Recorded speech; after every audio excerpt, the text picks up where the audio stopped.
Well, thank you for joining us. We're going to continue where we left off last week, talking about the age of the Earth. We covered last session how it is really a critical topic. You know, this age, how old is this Earth anyway, you know? Not this particular one, but, you know, the model. But the real one, how old is it? Well, there are all kinds of scientific ways to show the Earth is not billions of years old, like the illustration of the, you know, you find a dinosaur bone, you know, there's no date on it. Or you find coins in a box in a sunken ship. You know, the youngest coin determines, it limits it down to whatever that number is. The Bible clearly teaches about 6,000. If you add up the dates in Scripture, everybody does it, you get about 6,000. You can get Bishop Ussher's book, we've got it in the bookstore there. It's like huge. It's an excellent book. I mean, it's really thorough, more thorough than necessary, but somebody had to write that one so somebody else could summarize it. But let's look at some scientific ways to show the Earth is simply not billions of years old. In 1999, announcements came out over newspapers all over the country that the world's top population has topped 6 billion. How do they know that? I have no idea, okay? Probably it's a guess, but I think it's a reasonable guess, all right? 6 billion people on planet Earth. In 1985, the world's population was announced to be 5 billion. In 1977, 4 billion. 1962, 3 billion. Interesting thought. Many people born in 1962, many people born in 1930 are still alive. They're 75 years old. It has been said, I don't think there's any way to prove it, but it has been said there could be more people alive today than there are people that are dead today. How's that for a thought? Certainly, we probably could have half of the total world's population still alive. I don't know that that's true, but certainly there's a whole lot of people alive today. Probably the best soul-winning opportunity the world's ever seen is right now. So, back in 1800, the world's population was 1 billion. Now, there just is no question about this. Everybody agrees about a billion. You can go to University of West Florida right up here and get in the library and look up population statistics in the, I forget where it was now in the library, but I found a book in there. I think it was by World Book Encyclopedia, or one of the encyclopedia companies did a chart showing the population of the world at different times through history. And they had, everybody agrees, this is the basic numbers. But look what they did on this chart here. It goes to a billion in 1810, and then it goes back to 1100 AD, which is only 900 years ago. Then you see that little gap in there? They get a little gap in it. Then it goes to 4000 BC. Now wait. Are you telling me from 4000 BC to 1000 AD, for 5,000 years there was no population growth? Isn't that what they're trying to show by this chart? No population growth in 5,000 years. That's not the way it works. Okay?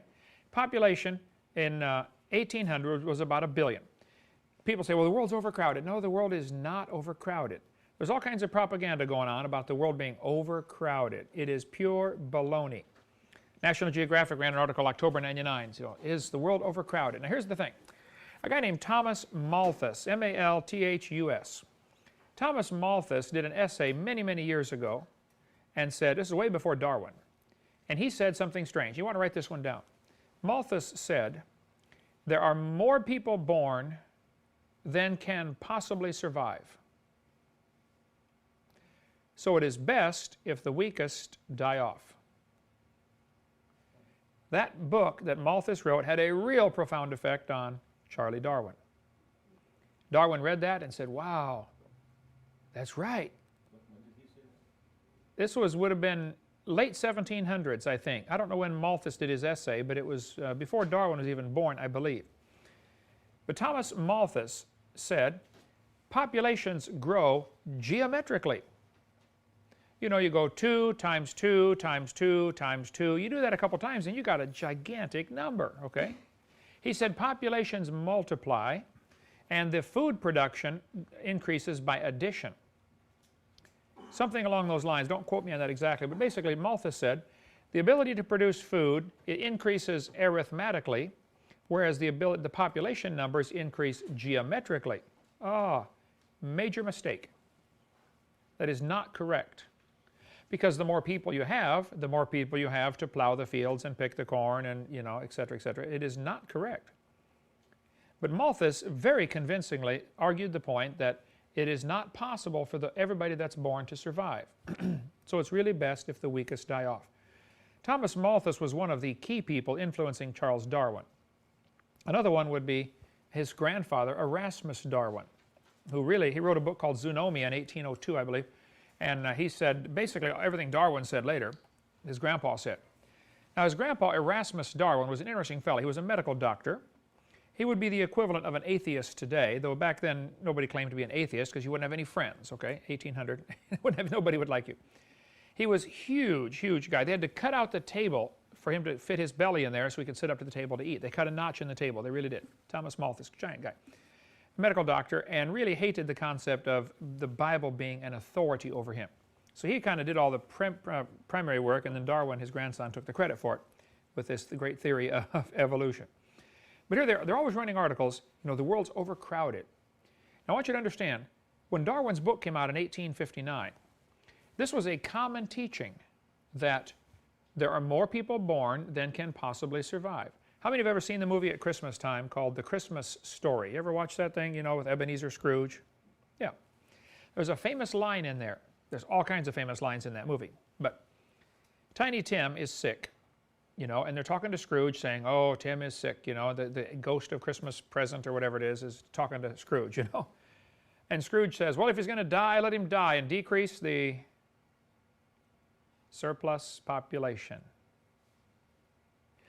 That has been a common teaching for centuries, that we really need to, thin down the population, called the herd. In reality, the entire population on the planet today would fit inside Jacksonville, Florida, twice. That one city has 25 billion square feet. If there are 6 billion people on the planet, everybody could have 2 foot by 2 foot area to stand in, which is not even as crowded as an elevator. The whole world could go stand in Jacksonville, Florida, easily, and probably get them in there twice. Give everybody 2 square feet to stand on.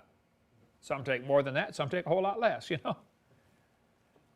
People say the world's overcrowded. I say, you've got to be kidding. Have you driven across Nebraska or Texas or Kansas or New Mexico?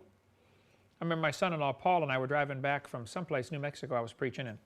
Here it was like 3 o'clock in the morning. We're driving all the way back trying to get to the airport in time for a 5 o'clock flight. Had a 3-hour drive, I forget what it was. We stopped the car first of all, we just shut the headlights off and drove for probably 60 miles with no headlights on, just trying to drive by starlight. I mean, there was nobody out there. Drove for miles and miles and miles and miles. Didn't have headlights on. Finally, we stopped the car, middle of the highway, got out and laid down on the road, looking up at the stars. I mean, it was phenomenal how many stars were out there, just incredible. Here we are on a pretty major highway, and there's nobody there. I mean, nobody. For hours, nobody was there. If you drive around the country or fly around the country, just look out of the window of the airplane once in a while, okay? The world is not overcrowded. You can drive from here to Tallahassee, 200 miles east. We think, oh, the whole east coast of America is populated. Man, go from here to Tallahassee. There is nothing but pine trees between here and Tallahassee. Albert, you drove it a couple times. I mean, it's just nothing. A couple of hills. Oh, wow, look at the excitement hill. Oh, nothing else there. The world's not overcrowded.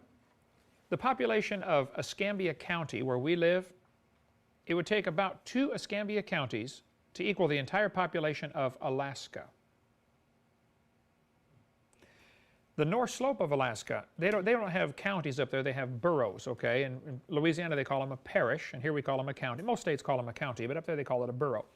The North Slope borough, if I recall, it's about twice the size of Ohio, that one county. The entire population is 10,000. There's going to be more people than that in the one church building I'm speaking at this Sunday up at First Baptist Church, Hammond, Indiana. Just in one building, okay? I spoke at Chuck Smith's church in California, 14,000 people. That's greater than the entire population of the whole borough. And no, I said, what? And by the way, nearly all of those are concentrated in 2 towns. In Barrow, Alaska, and I forget the other one. Barrow has, I think, 6,000. The other town has 3 or something like that. I don't know. It's not much. So I said, what's property cost up here? Cost? What do you mean cost? Come on up. You can have all you want. We'll give it to you. Nobody wants to stay there. The world is simply not overcrowded. The point is, they're lying. Now, why would somebody teach the world is overcrowded? What would be a motive behind teaching something like that? Anybody got any ideas? Yeah, decrease population. Why would you want to decrease population? Well, it's easier to control. There are some super rich bazillionaires who they have, just like Pinky in the brain, they honestly have a sincere desire to control the world. And they think there's just too many people out there. No, I think the world's doing fine. I tell folks, if it's overcrowded where you are, then move, okay? It's not overcrowded. I dug for dinosaur bones on a lady's ranch in Colorado. Right near Dinosaur Valley, Dinosaur Monument, what's it called in Utah? Vernal, Utah. They call that the dinosaur something. All the streets are named after dinosaurs and all that. Vernal, Utah. But we drove and drove and drove flew to Salt Lake City and drove out. I asked this lady, I said, how big is your ranch? She said, well, it's 213,000 acres. That's like 38 square miles of ranch. It goes all the way up to Wyoming, and she told me the borders. I couldn't believe it. I said, what's property cost out here? She said, oh, about, I think it was 17 cents an acre or something like that. It's phenomenal. When I was in South Dakota staying at this farmer's house, he said, well, we're thinking about buying the field across the street to add to the farm. I said, how big is it? He said, it's, I don't know, like 10,000 acres. This was to add to his farm, okay, 10,000 acres. I said, what's he want for it? He said, well, he wants, 50 cents an acre. That's kind of high. I'm going to try to talk him down. People just don't have a clue. Try to buy an acre in downtown Los Angeles or Hawaii. I remember years ago, my mom, before she died, my mom and dad were in real estate. And they were in Hawaii on a trip over there for something, and they said land in downtown Honolulu on the beach is, at that time, it was $500 a square foot. When I was in Japan, Tokyo, I've never seen a place so crowded with people. They had a button on the dash. I said, what's this button for? He said, oh, that's to pull the mirrors in. Hit the button, pulled the mirrors in on the car, so that when you're driving down the highway, you don't clip your mirror off on somebody else's. Because what in America would be a 2-lane highway, over there is like a 4-lane highway. I mean, the lanes are half the size. When we came to his house, he said, everybody's got to get out of the car because when I pull into my parking place, there's no room to open the doors, except the driver's door. So we all got out. He pulls into his parking spot. He said, over in Japan, you're not allowed to own a car unless you can prove you have a place to park it. You can't even buy it until you can prove you got a place to park it. And we went into this house. The house was about the size of this room we're in, okay? 3 stories tall. I said, what's a house like this worth? He said, oh, $400,000. He said, but that would only be for the land. They would tear the house down and just to have the land. $400,000. There are some places where it's real crowded. I agree. But there are some places where it's not real crowded. But back when Jesus was on the earth, the population of the earth was about 250 million. People say, how do they know that? Well, how would you know that? Why was Jesus born in Bethlehem? Anybody know? Census. Herod's taken a census. All the kings have always counted their people. Why? Money. Sure. How many of you are there? How much money can I get? Okay. So this is a guesstimate. It is a very reasonable guesstimate, but it is a guesstimate. Nobody knows for sure, but 250 million at the time of Christ is what most books on population will say. I've seen something that say 200,000. 250 million is 250,000. It doesn't matter. But this is a reasonable number. Based on this, now people say, what about plagues and famines? One person wrote in today to my radio program and said, oh, Hovind, you're an idiot. What about plagues and famines and the population, stuff like that? This is taking all that into consideration. Actually, this graph is based on the known population at certain times. Now, let's suppose you have a plague in Europe in the 1300s, and it kills 1/3 of the entire population of Europe. You get a little blip in the scale, and it goes right back up. There are several reasons why it goes right back up. Number one, the plague's only in Europe. There's still plenty of people having kids in other parts of the world, okay? And it's very quick for a population to recover if the infrastructure is already in place. Sure, the people died, but they left their house. The streets are there. The wells are already dug. The fields are already plowed. So the infrastructure didn't change. So now, afterwards, man, you might as well have 12 kids because basically they can get their own house for free. There's no economic incentive to have a small family after a great plague or something like that. The more kids you have, the more easier to take care of the farm. Okay? So the plagues and population blips in the scale are short-lived and minimal effect. Even now, the plagues going across some parts of the world that are killing off thousands of people. It'll have close to zero effect on the population growth. That's one of the many reasons. Okay. Some people say, well, the population, man's been here for millions of years. Now, that's ludicrous. I have on my chart here that before the flood, I just picked a number. You can see the question mark there, 1 billion people. I don't have a clue. Nobody has a clue. I have no way of telling, okay? The reason I picked that number, it's a lot shorter time than we've had since the flood, where we now have 6 billion, but they probably had more rapid population growth before the flood. Why would populations grow faster before the flood? They're living longer. You're having kids for 800 years. You can have a lot of kids in 800 years, okay? Like a lot of kids. But if man had been here for millions of years like they tell us, the population today would be so incredible. We'd have about 150,000 people per square inch. That would be overcrowded. Now, by the way, today only 3% of the earth is habitable. 70% is underwater to start off, okay? A lot of the rest of it's deserts or ice caps that are uninhabitable. When I flew to Saskatoon, Canada, we got off the airport and drove, I don't know how far north, and the guy said, this is about the edge of human farming. From here north, there just isn't much because crops won't grow. And we were only at about the, 52 or 3 or 4 degrees north of the equator. It goes to 90.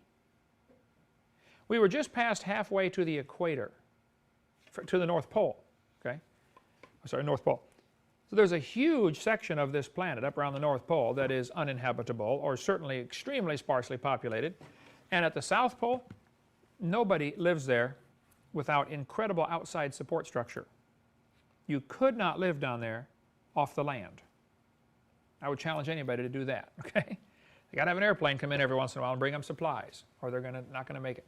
So 3% of the earth is habitable for mankind. The earth is not overcrowded today, though, but it sure would have been had man been here for millions of years. In Genesis 1, God told Adam and Eve to be fruitful, multiply, and replenish the earth. That means fill the earth, have a lot of kids. The Bible says in Isaiah 45, He formed it to be inhabited. Why did God make this place? To fill it up with people. Interesting, the very first command God gave to Adam. First command. Anybody know what that was? Be fruitful, multiply, replenish the earth. The greatest drive He gave to just about every species on the planet is to do exactly that. After the storm comes through here and breaks off half the branches on these pecan trees, you know what they do the next year? They put out incredible numbers of pecans. They're going to we're going to be fruitful, multiply, replenish the earth, okay? And just about the greatest drive every species has is that drive to be fruitful, multiply, to fulfill God's command.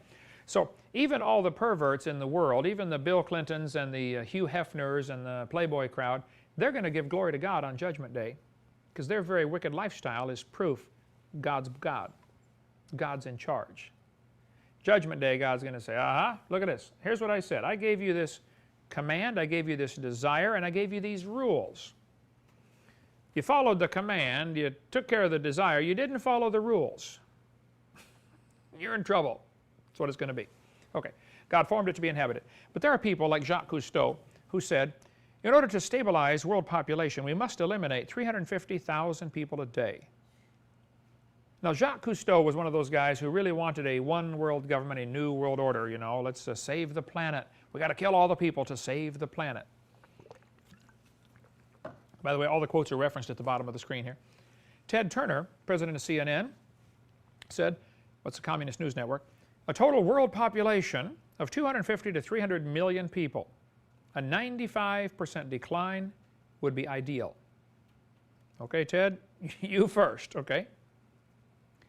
Why? Now, I guarantee if he wants only 5% of the world to survive. Anybody want to take a guess? Would he be in the 5% or in the 95%? He'd be in the 5, of course, you know. Yeah, of course. There are some New World Order type people who really have plans and methods of reducing the population. They would like 500 million people as soon as possible. The Lord told the serpent in the Garden of Eden, after he tricked Eve, you know, he said, you're going to crawl on your belly and eat dust all your life. Then he said something amazing. He said, I will put enmity between thee and the woman, between thy seed and her seed. By the way, let me stop here and kick this rabbit or chase this rabbit as we walk by. For centuries, it was taught the man has the seed, the woman is only the incubator. It was taught that the woman incubates the baby for the man's seed provides all the information for the baby. God said 6,000 years ago, the woman has a seed also. That was just discovered in the last few hundred years. Wow, sure enough, the woman has half the genetic information to provide for the baby. But between thy seed and her seed, I mean, all you got to do is read the Bible. It's got all kinds of biological stuff in there if you just look for it. And then he says, it, talking about the seed of the woman, shall bruise thy, talking about Satan. The seed of the woman is going to bruise your head, and thou shalt bruise his heel. This verse is apparently the first prophecy that God's going to send a Redeemer to get man back. This was after Adam and Eve sinned. God's putting the curse on them. He said to the man, you know, did you eat off the tree? And he said, what every man says, the woman that you gave me, you know, passed the buck twice. It's her fault, and it's really your fault for giving her to me, God. You know, that's what he said. The woman whom thou gavest me, he's trying to, God, I mean, you can't really get after me because, you know, you're the one that had this idea, not me, okay? And then he said to the woman, did you eat off the tree? And what did she say? The serpent, of course, implying that you made, Lord, you know, you're a serpent, not mine. I didn't make that thing, okay? Always pass the buck. He says to the serpent, which can't talk back, you're going to crawl on your belly and eat dust all your life. And he says to the woman, you're going to have pain in childbearing, and part of the curse, actually, the part of the curse. Anybody remember the other half of the curse? The first half was pain in childbearing. What's the second half of the curse? To the woman. Desire to be to thy husband, and he shall rule over thee. It's part of the curse. Man's the head of the house. And it really is a curse in many cases. Okay? And then to the man, he said, cursed is the ground for thy sake. Think about that. Adam, I'm putting a curse on the ground for your own good.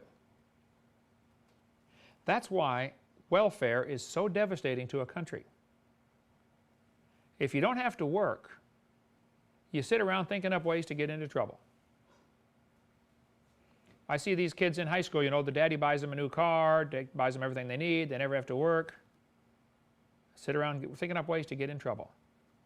Man, if you got to go to school 6 hours or 7 hours and then come home and work 6 hours before you go to bed, you don't have time to get in trouble, okay?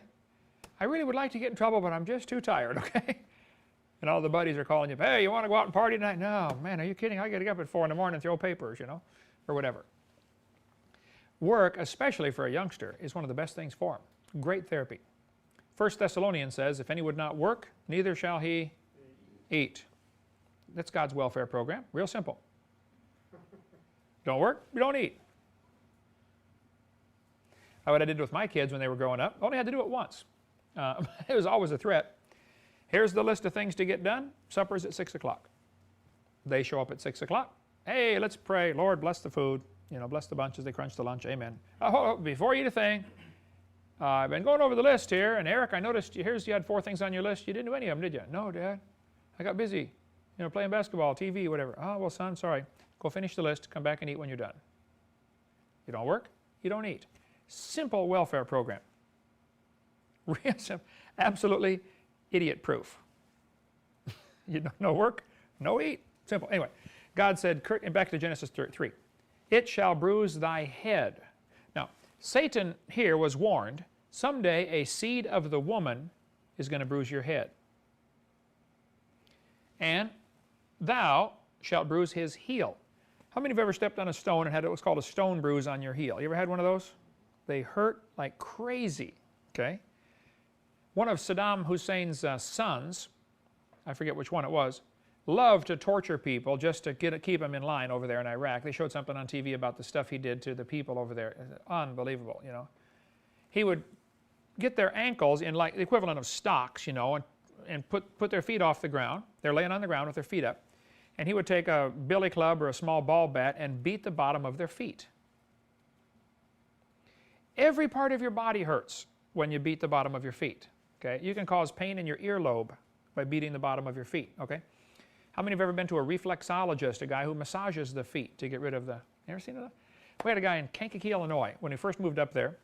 One guy in our church was a chiropractor. When Ken Andrew there on the camera was 6 or 8, 9 months old, I guess. Okay, we took him to this chiropractor and really helped straighten out his back and got a lot of medical problems straight. He said, you also need to take him to my buddy who's a reflexologist. I said, who's a what? Yeah, he massages your feet. I said, yes. What's that going to do? He said, oh, every part of your body has nerves that end in your feet and your hands. And you can, by rubbing certain parts of the feet or the hands, really help a lot of medical problems. And I thought, yeah, right. You know, I'm a biology teacher. Yeah, I'm not buying this. This is voodoo, man. You know, voodoo, witchcraft, you know, stuff like that.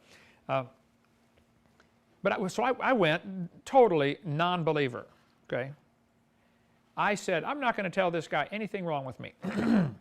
I had had 3 whiplashes and had real serious back problem, T3, the 3rd thoracic down. I went to the chiropractor today for it again. I've been going for 30 years.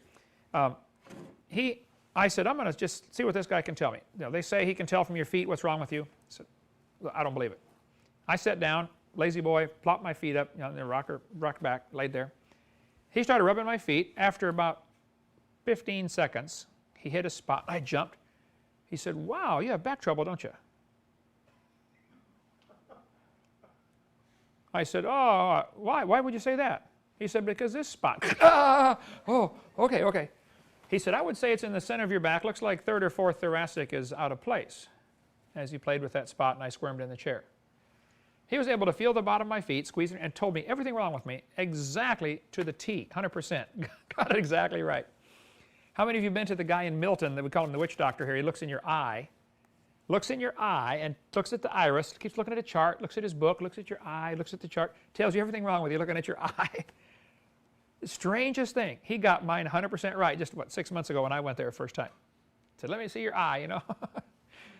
But a bruise to the heel is incredibly painful, but it's usually not fatal. Okay? Anybody know the only person killed by the bruise to the heel? Achilles, right. So the story goes, you know, as somebody told him, you dip your baby in the water and he'll be invincible, you know. So she held him by the heel, dipped him in, and is invincible, except for that one heel where she held him, you know, Achilles heel. Who cares? But a bruise to the heel is incredibly painful, but not fatal. Christ was bruised in the heel when Satan had him crucified on the cross, but he rose from the dead. Very painful. Crucifixion, probably one of the worst ways to die. You know, pound the nail right through the wrist, right here where all the nerves are. And not only your nerves for heat, your nerves for pressure, your nerves for pleasure. You get all kinds of different nerves in your hands, you know, different types of nerves.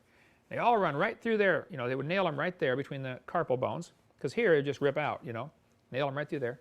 So you get to feel everything all the time. The guy who broke his arm, remember he got stuck in the cave. He's out climbing around by himself. Was it just last year? Mountain climbing, got his hand stuck in the rock, you know. Broke his own arm off, and then had his pocket knife, which he kept sharpening on the rock, and he cut his arm off. He said when he got to the nerve, lightning went through his body, you know, as he cut that nerve. He said, oh, that weird feeling, and cutting the nerve. Well, a bruise to the heel is incredibly painful, but seldom fatal. A bruise to the head, though, can be fatal. So this is a promise. God says, this seed of the woman is going to bruise your head. Now Satan, of course, knowing that someday some seed of the woman is going to bruise his head, he has worked very hard to try to corrupt humanity all the way through. 1,600 years after Satan was told, some seed of the woman is going to bruise your head, he had corrupted just about the entire planet. There was only one guy he didn't get corrupted. Anybody know who that was? 1,600 years after the creation? Noah. Then Later on, Satan gets almost the whole world, and he just misses one. And that's the one God works through. God's preserving this seed all the way down. And you can read it about Revelation, about the end times, how he's going to try again to destroy the seed of the woman in Revelation chapter 18, 19, 20, somewhere in there. Okay. Anyway, it is Satan's desire to kill every human on the planet.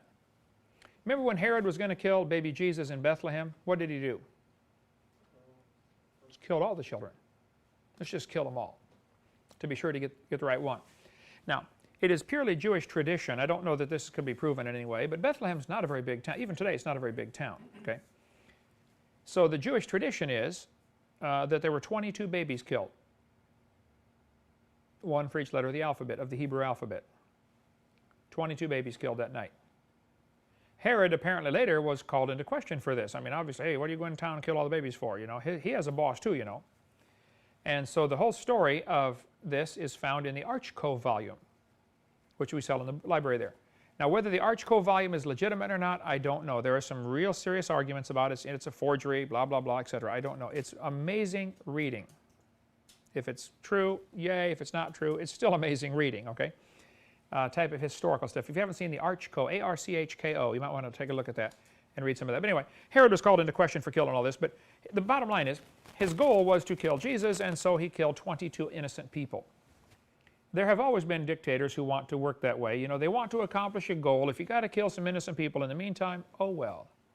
You know, if you have to blow up the Twin Towers to get your bill passed, you know, oh well, let's blow up the Twin Towers. Innocent people don't matter.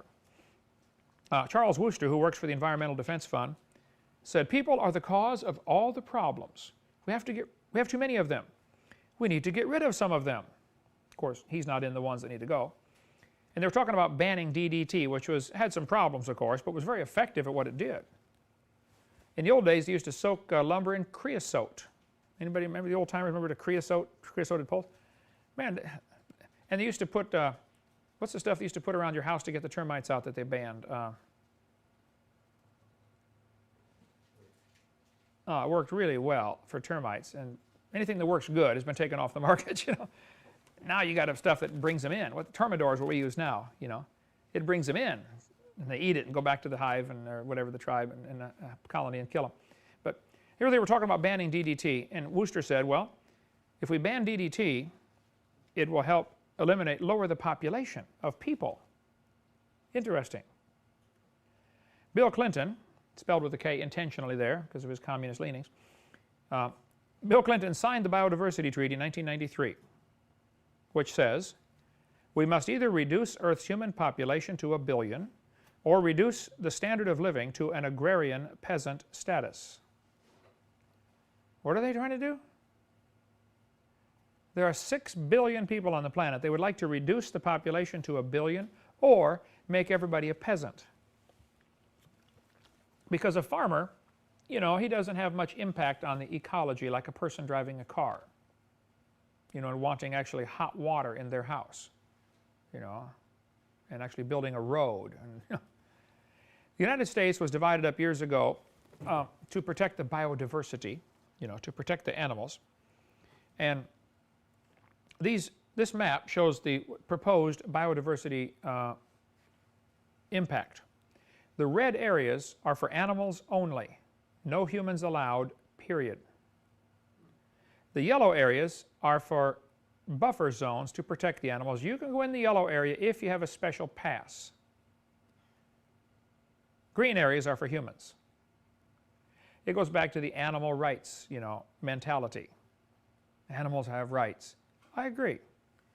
They taste really good on a hamburger, you know, you can. But that's the plan anyway, to reduce the population close to, you know, to 500 million. Peter Singer, Princeton University professor, who I'd love to debate. I don't know if he's even still alive. Yeah, I think he is. He said, Christianity is our foe. If animal rights is to succeed, we must destroy this Judeo-Christian religious tradition. Peter Singer, by the way, is trying to pass legislation that allows abortions after the baby's born. You have 28 days to decide if you want to keep it. Sounds like the Spartans, you know, in 2,000 years ago. Are we going back to heathenism? Peter Singer gets his way, we will. couple good websites about that if you want to see about Peter Singer's philosophy. Alan Gregg said, he works for the Rockefeller Foundation, the world has cancer and the cancer is man. Where do people get a dumb idea like this? The Bible says God created the world for it's His world, but He created it for us. He gave us, dominion over the earth. Prince Philip, who's the husband of Queen Elizabeth, and she's the one who invented the microwave. Goes like that. Think about it. You'll get it in about 20 minutes, okay? Prince Philip said, if I could be reincarnated, I would wish to return to Earth as a killer virus to lower human population levels. You say, man, that's terrible. Well, especially when you consider he's got a huge majority holding in ADM, Archer Daniels Midland, which is one of the largest food distributors in the world. Suppose you get a guy in charge of a company like that decides, okay, we're going to quietly put everything into place, and at a given signal, everybody dump something into the food supply, and we're going to lower the population in less than a week. He's in a position to do it. You get a guy with a motive and a method, most courts are going to look at that as, well, this is a dangerous situation here. Yes, sir? I was going to say, he just played it off as a virus. Sure. Oh, the chicken flu, killed everybody or whatever, They'll have I'm sure they got a cover story. I mean, that's obvious. You got to have a cover story. It makes you stop and wonder, what's really causing this? You need to go to billsardi.com if you want to see some of these new flus everybody's worried about, all the the birds dying off, killing them off. Go to billsardi.com and read his website about that. Some of these viruses are deliberately being injected to lower the population. There's a great book I read a few months ago called Seeds of Deception, Genetically Engineered Foods. Monsanto Corporation, including right here in Pensacola, are they still in operation here in Pensacola? Monsanto? A big company for years, as far as I know they are. And many other companies, but primarily Monsanto, has tried to corner the market on food production with genetically modified foods. Now, they've been banned in Europe, but 70% of the foods eaten by U.S. consumers that are processed foods, contain genetically modified. Go to Taco Bell, you get their tortilla, which has corn, which is genetically modified. What do? Well, they take the gene code and they modify. Here's what the goal is: to get the seed to already have the pesticide built in to the gene code. So as it grows, the animals won't eat it. So in Europe, as they started doing this genetically modified food, people started noticing the butterflies are dying off. The butterfly goes to suck the juice out of the flower like he's done all of his life, and all of a sudden he croaks. And so to save the butterflies, they banned the genetically modified food. Now the fact that it kills people, oh well, Here's an article from this page from this book, Seeds of Deception, which we sell, by the way, in our bookstore. It's not a Christian book, but in May 2003, President Bush proposed an initiative to end hunger in Africa using genetically modified foods. He also blamed Europe's unfounded, unscientific fears of these foods for hindering efforts to end hunger. Bush was convinced that GM food, genetically modified, held the key to greater yields, expanded U.S. exports, and a better world. His rhetoric is not new. It's been passed down from president to president and delivered to the American people through regular news reports and industry advertisements. The message was part of a master plan that has been crafted by corporations determined to control the world's food supply. Keep in mind, love of money, root of all evil. This was made clear in a biotech industry conference in '99, where a representative from Arthur Andersen Consulting Group explained how his company had helped Monsanto create that plan. First, they asked Monsanto what their ideal future looked like in 15 to 20 years. Monsanto executives described a world with 100% of all commercial seeds genetically modified and patented. Love of money, got to get a patent. Anderson then worked backward from that goal and developed the strategy and tactics to achieve it. They presented Monsanto with the steps and procedures needed to obtain a place of industry dominance in a world in which natural seeds were virtually extinct. Now think about it. For centuries, for all of human history, the farmer plants his corn, harvests the field, saves back part of his corn for seed for next year, right? That's normal. If you eat it all, now what are you going to plant next year? So there have been some companies whose full-time business is creating what's called seed corn. I grew up in the middle of Illinois, middle of corn country. Seed corn is grown over there. So there are companies that all they do is plant, thousands of acres of corn, not to eat, but for seed, for the next year's corn. So the farmer harvests his field, sells all his corn, goes and buys his seed for the next year. That way, because when you get hybrid corn, or hybrid anything, with the first generation you get your ultimate results. After that it begins to go downhill again. You crossbreed, two special dogs and you get the super dog, but then after that it reverts back toward a mutt, within a few generations. So the farmers have learned, hey, let's just buy seed corn, which is, the first generation's always bigger, better, and we get more money, basically, more bushels, therefore, all goes back to love of money. Well, not only is Monsanto working to get seeds that only they sell, and therefore everybody has to come to them, which is called a monopoly, which means, guess what they're going to do? When they've got the only seeds that'll grow, you raise the price. Everybody gets rich. Love of money, root of all evil. Part of the plan is chemtrails. Go to chemtrails911.com. Chemtrails stands for chemical trails. The goal is to spray the earth with aluminum oxide, I believe, is the primary thing. This makes the soil such that basically the genetically modified foods are the best ones to grow in it. Spending bazillions of dollars spraying the atmosphere with things that are going to, of course, here's the cover story is, we're trying to reflect back some of the sunlight so that we don't have global warming. The reality is this stuff they're spraying out is going to electrify the soil. There's a good article in New American, which is the John Birch Society's magazine.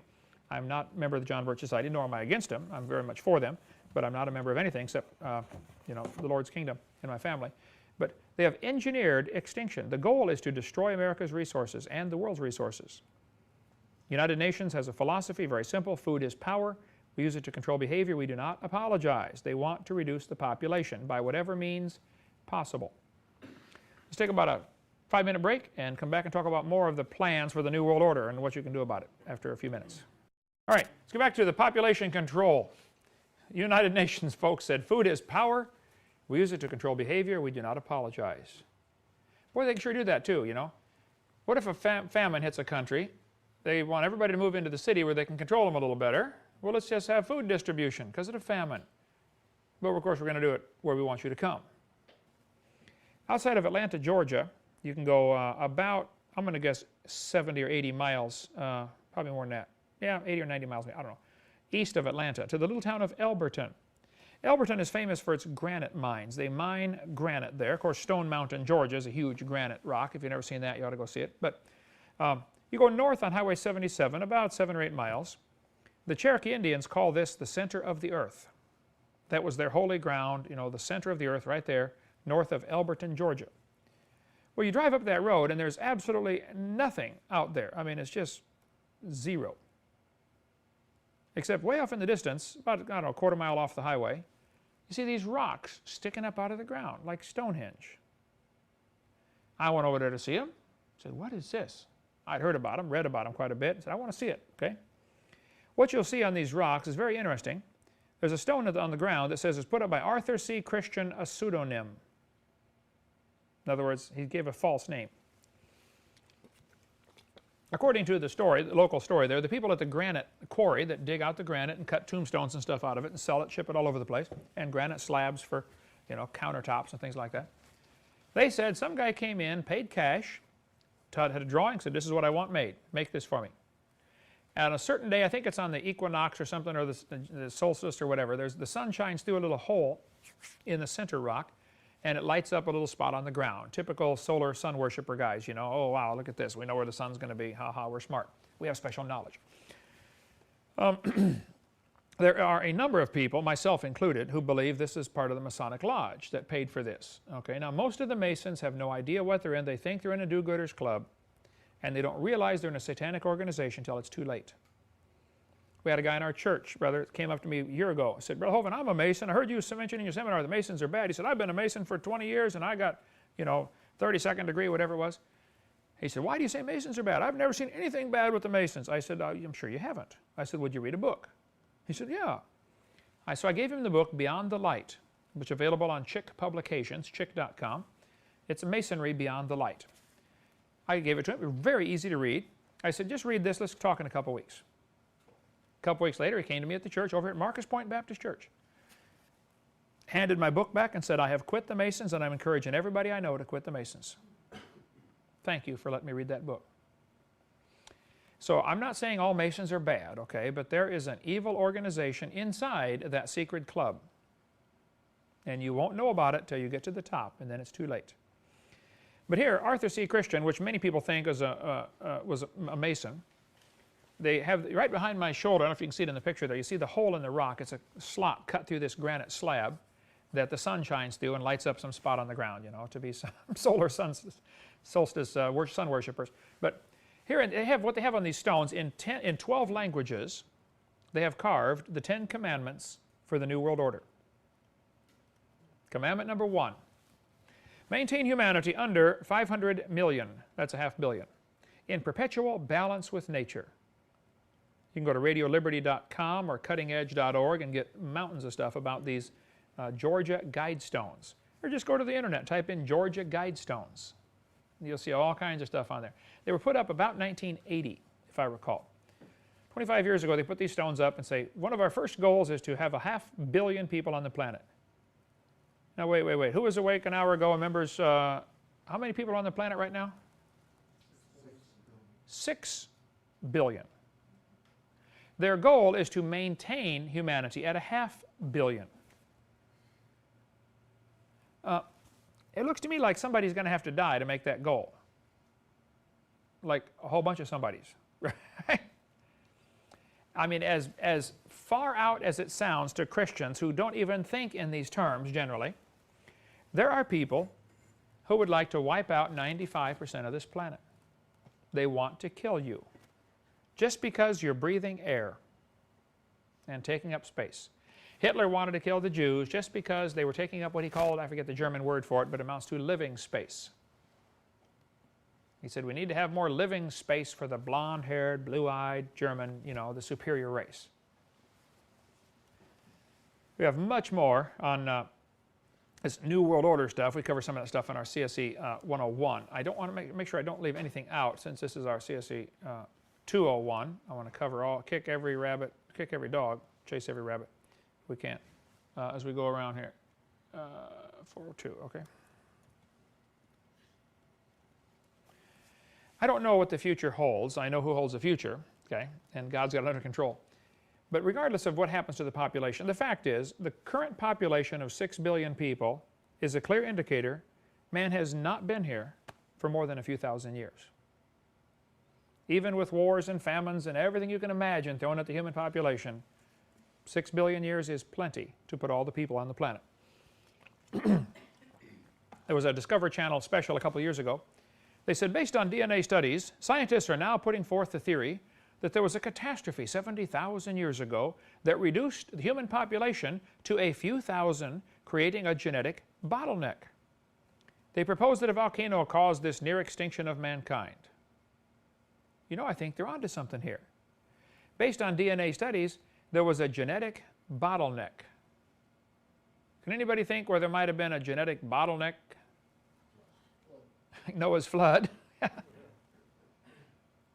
That was, you know, not 70,000, it's only 4,400 years ago. Yeah, there was a genetic bottleneck. You got one family, all starting over again. Okay. Interesting trivia there. Galaxies in space are spinning, but the stars in the middle go faster than the stars at the outside. Now, it's also very interesting. The spiral arms of the galaxies follows the Fibonacci sequence. This would be a rabbit you'll have to chase yourself, okay? But this is a phenomenal study. Just write down golden mean ratio. Has anybody ever studied anything about the golden mean ratio? It'll absolutely blow your mind. There's a video clip, which my son's going to get to me whenever he gets caught up on everything, put out by Walt Disney years and years ago called Mathmagic Land, where they have a whole bunch of stuff about the golden mean ratio. Just go to the internet and type in golden mean ratio or type in Fibonacci, who was the Italian scientist in 1100 something and 900 years ago. Fibonacci is spelled F-I-B-I, something, I don't know, it's Italian, okay? But Fibonacci, he discovered the ratio of the numbers of a sequence. You go 0, 1. What's the sum of 0 and 1? 1. What's the sum of 1 and 1? 2. What's the sum of 1 and 2? 3. 2 and 3 makes 5. 3 and 5 makes 8. So every number becomes the sum of the two previous numbers. So you go 3, 5, 8, 13, 21, 34. You keep adding these numbers up. Well, you can go forever, of course, and do that. But you find something interesting as you do this. The larger number divided by the smaller number, after the first two or three don't work. But after that, it becomes the larger number divided by the smaller number is 1.618. Always 1.618. Who cares? Well, it's very interesting that the distance between your eyes and the distance from this line to your chin is a ratio of 1 to 1.618. You ever see somebody you say, he just looks funny, his eyes are too close together. It just doesn't look right, you know. The human mind seems to work in this called the golden mean ratio. Some things just look pleasing to the eye. Certain sounds sound good to the human ear, like, you know, the major scale on the piano. You know, 1, 3, 5, 8. Well, if you study how many vibrations there are per second of those strings, it is a Fibonacci sequence. Fascinating. If you look at the way the chambered nautilus here, these critters we got in the museum here, if you look at the way the shell curls, the shell follows a curl of a Fibonacci sequence. If you look at the bottom of a pine cone, you see it's got scales that, you know, scales on the pine cone. If you count the scales, they spiral both directions at the same time. Kind of interesting. How can they spiral both directions? But they do. Count the number of scales one way and the number of scales the other way, it'll be a Fibonacci sequence number. You look at the center of a sunflower, and the seeds in the sunflower are arranged in spirals going both directions. Very interesting. Count the number of seeds in the spiral. It'll be a Fibonacci sequence. The ratio of the length of your forearm to the height of your body, I don't know, there's thousands of Fibonacci sequences hidden, the golden mean ratio, hidden in the human body. Off track a little bit, but it's interesting, rabbit to chase. Animals, you see this in animals, you see this all over. The pentagram, the five-pointed star, the five-leaf petal flowers, you know, follow this Fibonacci sequence. We can go on all day on that. Anyway, the galaxies have a perfect spiral ratio that is a Fibonacci, a golden mean ratio. But the stars in the middle are going faster than the stars at the outside, which means they would have lost this spiral shape. Within a few billion years, they would not be spiral shaped. Why do we have spiral galaxies? The Walt Brown's book, In the Beginning, which is in the library there, in the bookstore there, he's a PhD in physics from the Air Force Academy, taught there for years. He now lives in Phoenix, Arizona. His website is creationscience.com. You can read the whole book right on his website, or you can buy it for like 25 bucks or something. Have you read that one yet, Chris? Excellent book. Lord, you can read it forever. I mean, loaded with notes. I mean, you can bog down forever in that book. He does one thing with his life. He rewrites that book. He's on his 7th edition now, and he's spending 6 more years rewriting it again, adding more stuff, you know, fine-tuning, tweaking. I mean, it's an amazing, amazing book. Anyway, I disagree with Walt on a couple things, and I told him so. Met him at the airport in Phoenix for several hours and said, brother, I love you very much. I sell your book, and you know I'm one of your fans. However, you're wrong about this and this and this. Okay, a few little minor things. But he doesn't believe in a canopy theory, for instance, the canopy before the flood, you know. He would not be King James like I would be. But still, great book. He's got a good section in there about spiral galaxies and how they prove the universe is not billions of years old. Stars are blowing up. It's called a supernova if it's a big one, or a nova if it's a normal one. Stars blow up all the time. About every 30 years, 25 to 30 years, a new supernova is discovered. Okay? ICR, Institute for Creation Research, had an article, an impact article they call it. By the way, if you don't have those, you should get them in your library. They're free if you get on their mailing list. They're on number, I don't know, 390 now or something like that. They've been doing it one a month since September, or since, I don't know, 1974, I believe. I've got them all in the library there if you want to look at some of the old impact articles. They're amazing. So if they're 10 cents a piece, okay? So for 39 bucks, you could get all the back issues if you just send them 30 or 40 bucks. So here, send me all the back issues of the impact articles. Amazing reading in those things. But they said in impact article in 1998, I believe it was an impact article that had this, they said, astronomers have observed about every 30 years a star dies. and explodes into a supernova. If the universe is billions of years old, how come there are less than 300 supernova, dead stars, ever discovered? Let's assume one every 30 years. There are 300 supernova rings. How many years would that take to accomplish all that? 300 times 30? 9,000. Only 9,000 years worth of stars that are blowing up? If it's billions of years old, why aren't there more? That's a fair question. Are supernovas an indication the universe is less than billions of years old? I think so. Okay? Some people say, well, new stars are forming. No, there are no new stars forming.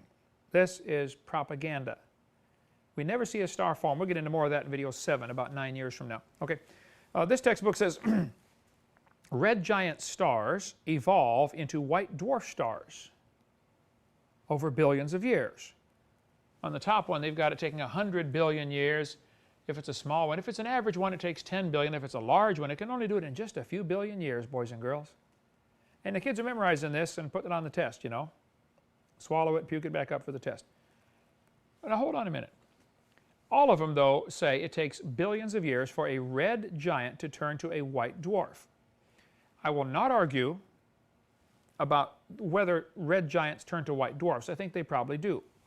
There's a sequence that stars go through as they burn out their fuel. Of course, they're always burning up. Eventually, they don't have quite enough gravity to overcome the pressure. And it goes through several stages, but basically it swells up really big and then collapses back, like a marshmallow on a fire, swells up and then pops back. This is called a nova or a supernova. Well, I would agree, stars probably go from red giant to white dwarf. There's a sequence, and you get into physics books and you study this kind of stuff, the sequence that stars go through, they have a helium flash and then they slowly, come back around in a cycle and end up a little bitty white dwarf star. And they're all going to say it takes billions of years for this to happen. I don't think so. The Egyptian hieroglyphics back in 2000 BC described Sirius, which, by the way, Sirius is the brightest star in the sky. Good test question. You writing them down here? Brightest star in the sky is the star Sirius. They said it's a red star. Cicero, back in 50 BC, said Sirius was red. Seneca described Sirius as redder than Mars. Ptolemy listed Sirius as one of the 6 red stars in 150 AD. By the way, back in 150 AD, they said you can see 1,100 stars in the sky. A lot of people counted or tried to count the stars and said about 1,000 to 1,500. That was the range they always come up with. A lot of people, that's about all you can see with the naked eye. Once you get a telescope, though, things open up just a little bit for you, right? There's a whole lot more than that out there. But today, Sirius is a white star. Now, it's a binary star. There are 2 stars going around each other, like a bolo, like you catch the critters in South America with 2 balls on the end of a string, By the way, John, we got to make that bolo golfing. Did you see that? Remind me about that. That's amazing. We got to do that here for Dinosaur Adventureland. Who cares? Anyway, we have absolute scientific proof that stars can go from red giants to white dwarfs in 2,000 years. Why do the textbooks say it takes billions of years for this to happen? Yes, sir. Just a little observation on that little graph on the bottom there about the sizes. The other one, yeah. It says 100 billion. 100 billion. Oh, they said the whole creation is, or whatever, is 20 billion. Good point. They say it's 20 billion. Why would they say 100 billion here? How do they know? How would you know? How can you get that? How would you even know 1 billion? Yeah. I think you'd have a hard time knowing something like that, I can't change that one. Okay.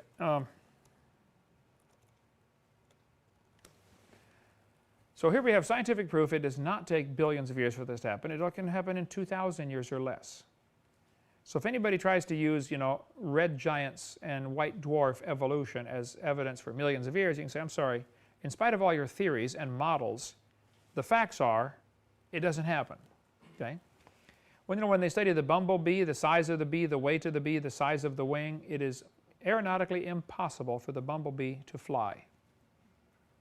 Okay, I don't care about your studies, I don't care about your theories, I can show it to you, okay? They can fly just fine. Don't tell the bumblebee he doesn't know that. So in spite of their theories, you know, it's just simply not true. Okay, another proof that the universe is young. The planet Jupiter is cooling off. You say, so what? Well, if you see an object that is cooling off, that would indicate that it used to be warmer. Follow me so far on that one? Okay. This is going to put some kind of time limit. I don't know what it is, but it's not billions of years. If you walked into a room and found a cup of coffee sitting on the table, and I said, oh, don't touch the coffee, it's hot.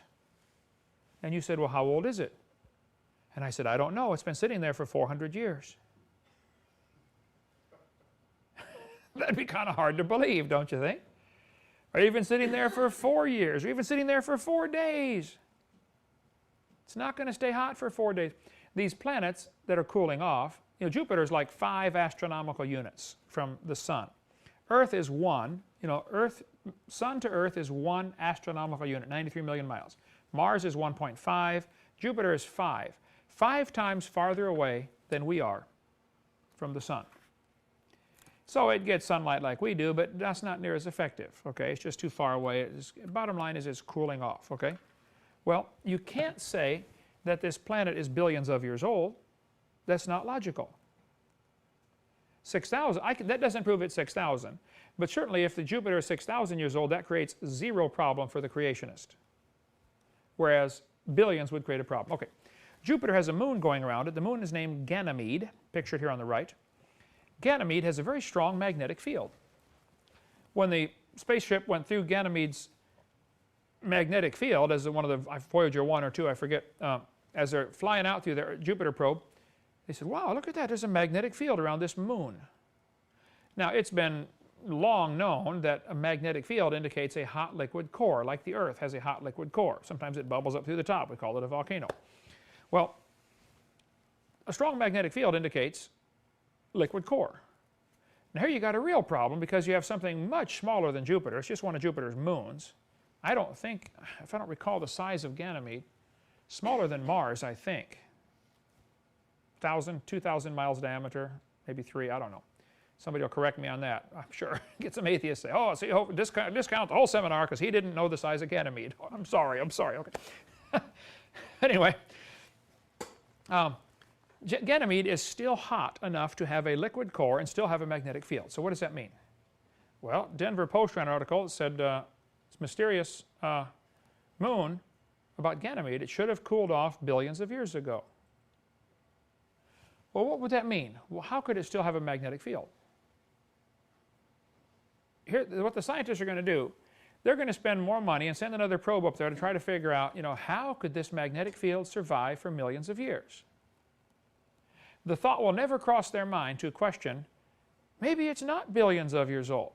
That thought will never enter their mind, okay? They're not allowed to think that. That's taboo. If you think that, you'll be banned from the, you know, to academic Siberia. Okay, you're not allowed to think anything against the evolution theory. The planet Saturn has rings around it, but these rings are very unstable. There was an article just in the paper a few days ago. Jonathan gave it to me. I read it on the radio program, and I meant to put it in the seminar. It's one of those things, just, I lost it. I'll find it again, though.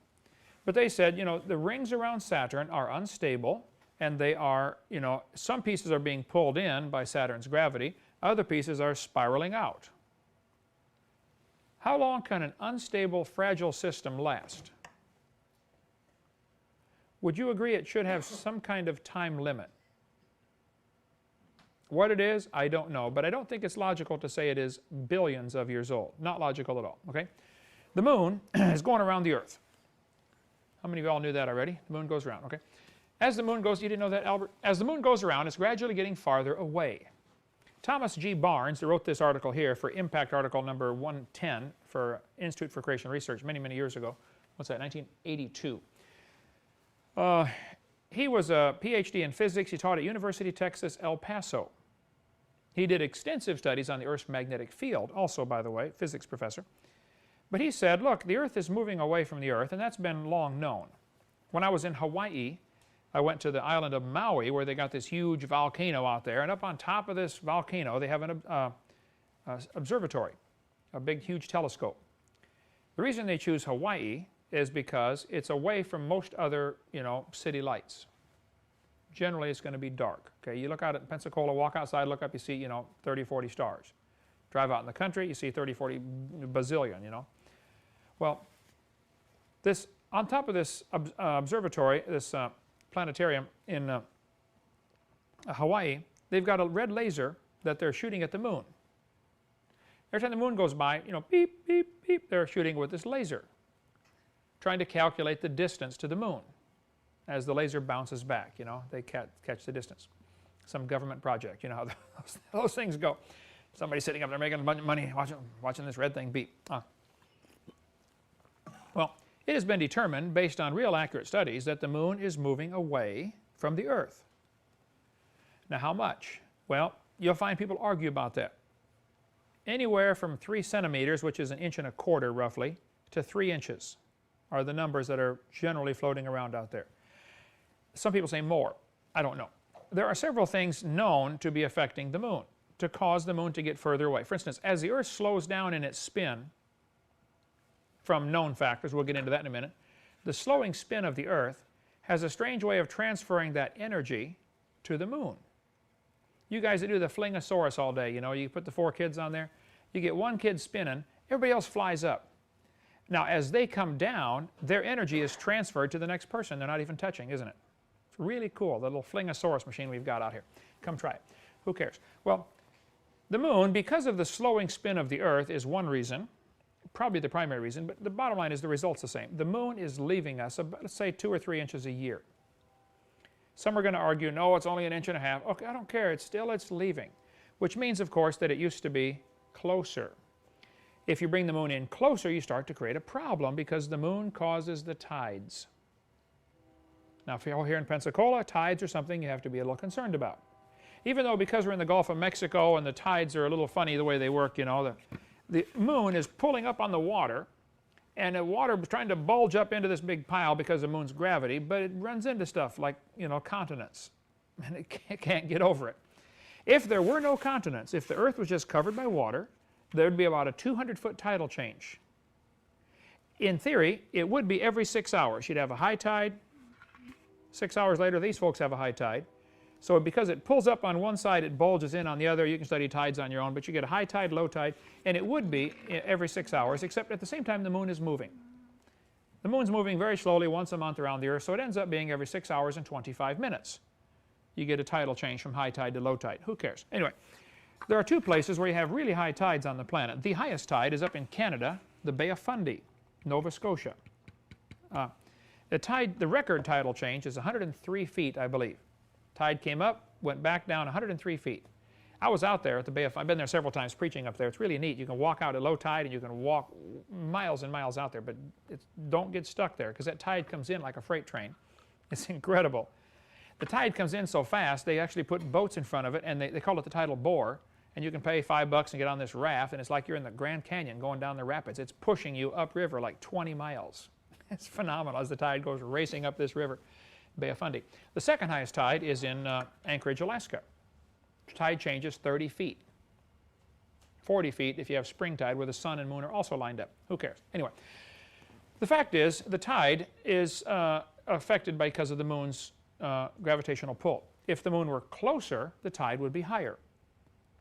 There's a law called the inverse square law. We cover more on that on video 6, but if you brought the moon in to 1/3 the distance, you take the 1/3, inverse it, which means flip it over, and square it. What's 1/3 inversed and squared? 3 squared? How much? 3 times 3? 9. There we go. Gravitational pull would be 9 times greater, not 3 times greater, if the moon were at 1/3 the distance. Well, if you run all the math on this, you'll find out about 1.4 billion years ago, the moon would be touching the Earth. Walt Brown says 1.2 billion years ago. I don't know, what's a few billion between friends, okay? But he's a PhD in physics, and I would trust his math pretty good. But the bottom line is, certainly less than 4.6 billion years ago. Now here the textbooks are teaching the kids the Earth is 4.6 billion years old. I say, what are you going to do about the moon? You can't have 4.6 billion years to turn your frog to a prince. I'm sorry, you don't have enough time. In spite of the fact we also don't see it happen, okay? There's not enough time for it to happen. So these big numbers they throw out, the 4.6 billion years ago for the Earth, I say, I don't buy it. Well, some people say, well, don't you think maybe the moon was torn out of the Earth and that left behind the Pacific Ocean? Well, let's see, the Pacific Ocean averages about 2.5 miles deep. The moon is 2,000 miles in diameter. No, I don't think the moon pulled out of the Pacific Ocean, okay? 2.5 miles deep. There's not near enough dirt missing there to make the moon, for one thing. And the moon is almost perfectly round. The Earth, because of its spin, it bulges at the equator like I do a little more and more these days. But the moon is nearly perfectly round. That's not going to happen for something pulled out. It's going to be an angular chunk, okay? There's all kinds of mathematics that will say the moon did not originate from the Earth. See, it's long been known the moon is receding. So how does the evolutionist answer this? Well, they got to come up with a theory that maybe it got torn out of the Earth for some reason. That's long been proven wrong, but it's amazing how some people are still teaching that to the kids. To try to, and if you bring up the receding moon in a college class, probably the teacher's going to say, well, maybe that proves the moon originated on the Earth. That'll be their answer. They better study the history of that. Not true. Anyway, so the moon was whizzing around just above the surface of the Earth, you know, and that, of course, explains what happened to the tall dinosaurs. They got mooned to death, okay? Short period comets are flying around through space. These comets are continually losing material. Well, you can't just keep losing. You know, pretty soon it's gone. It's like your checkbook, you know. If your outgo exceeds your income, your upkeep will be your downfall. You cannot just keep losing. You have to, at some point, you know, plug the hole and say, oh, stop losing. Comets have a tail on them. The closer they get to the sun, the bigger the tail becomes. By the way, the tail of the comet has nothing to do with the direction the comet is traveling. That's a hard concept for people to get, but if a comet, let's take my water bottle here. Oh, here we go, the lid. If a comet is flying around the sun, we'll make this the sun. As it gets to here, it's flying this direction. The tail is going that direction. The tail is always perpendicular to the sun. As it can be flying, toward the sun, have a tail behind it. It can be flying away from the sun, and it'll be flying into its own tail. The tail is in front of it. The tail is caused by the solar wind of the sun, and so it has nothing to do with the direction of travel of the comet. Just a little bit of trivia there. Who cares? But anyway, comets have a life expectancy of less than 10,000 years. Littleton, famous astronomer, did a lot of research on this at Oxford in England. He said comets just have a short life expectancy, less than 10,000 years. He said in the article titled Mysteries of the Solar System, but once so deflected into short period comets, these comets must have comparatively short lifetimes, astronomically speaking, and probably no short period comet can survive more than about 10,000 years. Here we have an evolutionist saying 10,000 years is max for a comet. I don't know that that's true, but it's got to have some kind of lifespan. You can't keep losing, okay? It's going to burn up. Madsen wrote an article, there's an anti-Hovind website by a guy named Dave Madsen, one of the nearly 2,000 anti-Hovind websites. By the way, my son and I answer him on my radio program. Dr. Hovind answers his critics. We have actually have a videotape about that, 8 hours of videotape about answering all the critics of the anti-Hovind websites. But you can tune into our radio program 4:30 to 6 any day, Central Time, and go to Truth Radio or drdino.com and join us on the program. But this Madsen said, Hovind, because I mentioned about the comets proving the Earth's solar system is not even yet 10,000 years old. He said a Dutch astronomer named Jan Oort proposed, that means he hoped, he wished, he prayed, that there was a great shell of comets at the remote frontiers of the solar system. His answer was, yes, we still have comets, but that doesn't prove the solar system is less than 10,000 years old because new ones are coming in to replace the ones that burn out. So sure, they burn out in 10,000 years and then new ones come in to replace them. That's his theory, okay? Madsen said, better statistics in more recent years have supported the existence of the Oort cloud and put it at a distance of 50,000 astronomical units from the sun. Now, just for your personal information, FYI, the Earth is 1 astronomical unit from the sun. And it's pretty easy to memorize the distance to the planets by memorizing the astronomical units. Mercury, 0.39. Venus, 0.7. Earth, 1. Mars, 1.5. With that, you can calculate the number of miles if you'd like. Take that number times 93 million. Jupiter, 9. Jupiter 5, Saturn 9. I used to know them all. Pluto was just discovered in 1930. I mean, it's really tiny and really far out there. It's hard to see Pluto without a really, really good telescope. And you got to know where to look. Pluto is 39.44 astronomical units away. And you can barely see the thing. There is no possible, and they just discovered another one way out there, a 10th planet. At least they think they've got it pretty well pinned down. And they're going to name it after that movie star Xena. Just what we need. Maybe put her out in space there, but okay. It is impossible to see a comet which is much smaller than a planet at 50,000 astronomical units. How could they possibly know a comet is 50,000 astronomical units away? How did they do this? Well, this Dutch astronomer named Jan Oort was looking at the path the comet is traveling. They watch it travel for a few weeks and look at the arch and say, wow, based on this little piece of the arch, I can calculate how far out it goes. This is ludicrous, okay? Nobody's ever seen this Oort cloud. Oort never saw the Oort cloud. The whole thing's based on a mathematical mistake. Even Littleton said that. He wrote an article called The Non-Existence of the Oort Cometary Shell. Oort proposed a cloud of comets surrounding the solar system based on mathematical errors. He was wrong. Even Carl Sagan said, many scientific papers are written each year about the Oort cloud, its properties, its origin, its evolution. Yet there is not a shred of direct observational evidence for its existence. Nobody's ever seen this thing. But Madsen, in his article about me, said, Hovind, if you want to use the comet argument about this, to prove the Earth is young, it's up to you to prove beyond a reasonable doubt that the Oort cloud and other sources don't exist. Now wait a minute. How could I possibly prove the non-existence of something? Wouldn't you have to be all places at the same instant to prove something doesn't exist? Even if I was really fast and could go all places, which I can't, couldn't they move it between visits and still never find it? He's trying to shift the burden of proof to make it look like I've got a problem with comets. If I said, hey, watermelons are blue on the inside until you cut the skin, prove I'm wrong. That's called shifting the burden of proof. It would be impossible. And he says, I've got to prove there's no comet out there in the Oort cloud. How do I prove there's no? He says, I have to prove the Oort cloud doesn't exist. Dave, nobody ever sees it. Here's what we know. We know we have comets. We know they don't last long. We know the Bible says the Earth is about 6,000 years old. I don't have a problem with comets. They fit my theory fine. But he wants it to appear like I've got a problem with comets. I say, I'm sorry, I'm not going to buy that. I think the heavens declare the glory of God. We'll talk more about that next class, next Thursday. Thanks for joining us. Any questions before we take off?